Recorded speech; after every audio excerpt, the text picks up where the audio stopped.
So I had mentioned with these Angus cows, we've been bale grazing them all winter on this farm here.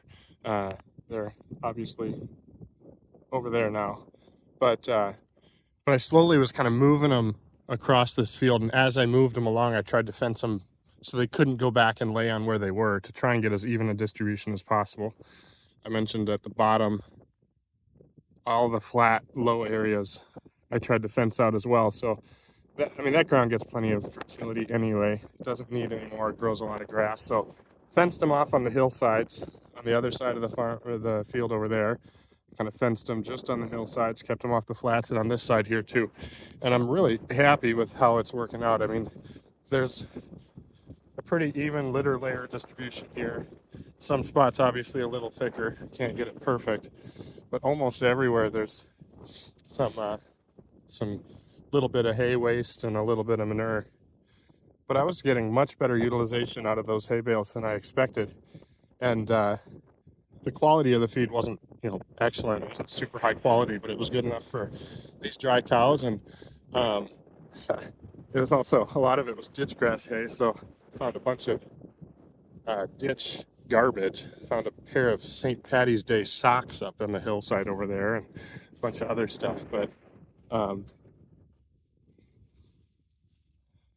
overall, really happy with how this bale grazing is going. This is the only farm where we bale graze in like that model where we set it all out ahead of time and we move them. That's because this hay I bought for these cows was dry hay, except for the stuff that's over there. We saved that for last. It's a little higher quality stuff, and I'm only bringing out a couple weeks at a time. But everything we feed our cows at home, most all of it is baleage. And if we were to set it all out in the fall with Minnesota winters here, it would freeze solid. It would be a frozen, 6, 8, 12 inches into the bale. And in fact, some of the stuff even that we had wrapped, we had freeze pretty solid and had to feed some drier stuff for a while we waited for it to warm up a little bit because we had some cold snaps in the storm. So everything else gets fed. We bring out about 3 or 4 days worth of hay at a time, and with bale feeders, we move the bale feeders with the tractor. We give them a new area. So we're always moving them, just like bale grazing. And we're not starting a tractor daily, but we're feeding every 3 or 4 days with that. And that's worked pretty good too. We've got some farms that we picked up one farm that was a really junky farm, and over the course of 3 years, we did that bale grazing across that entire farm, and really turned that farm around. I was really impressed with how much that made a difference on the quality of the grass production and everything. We keep trying to feed over there every winter as much as we can because that's probably our poorest quality soil and stuff. But this bale grazing really does make a difference. And I know a lot of people look at stuff like this, just say it's a waste. And it's true. I don't like to waste feed. I try to get as much utilization as possible. I've always heard it said that 80% of what goes in the front end of the cow goes out the back end. So, if I can feed this to a cow and get 80% of it still left on the ground going through the cow, I'd rather do that. But I don't want to own a TMR and buy a bunch of corn silage and mix it all and feed daily just so they get 100% utilization of this feed. I'm not interested in doing that. So I just, get them to clean it up as good as I can. You really can do a better job if you limit how much you give them at a time. That's why, for the most part, I'm moving these cows every 1 or maybe every 2 days.